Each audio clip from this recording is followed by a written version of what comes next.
મહત્વના સમાચાર અમદાવાદથી, જ્યાં ખોખરામાં બાબા સાહેબ આંબેડકરની પ્રતિમાને નુકસાન થતા લોકો એકત્રિત થયા।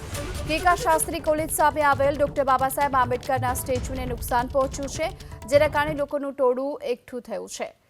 કેકા શાસ્ત્રી કોલેજ સામે બાબા સાહેબના સ્ટેચ્યુને નુકસાન પહોંચતા લોકોનું ટોળું એકઠું થયું। પોલીસ પણ ઘટના સ્થળે જોવા મળી રહી છે। વધુ વિગતો મેળવીએ સંવાદદાતા હિરેન રાજગુરુ આપણી સાથે જોડાઈ ચૂક્યા છે। હિરેન, શું વિગતો મળી રહી છે?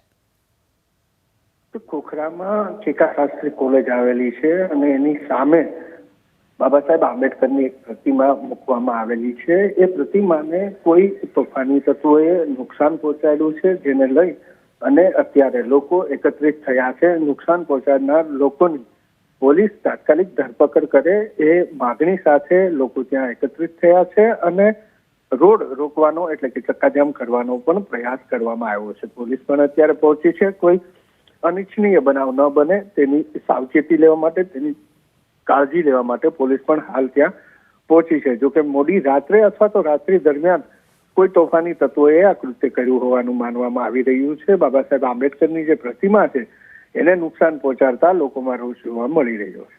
જી, આભાર આપનો આ સમગ્ર માહિતી બદલ।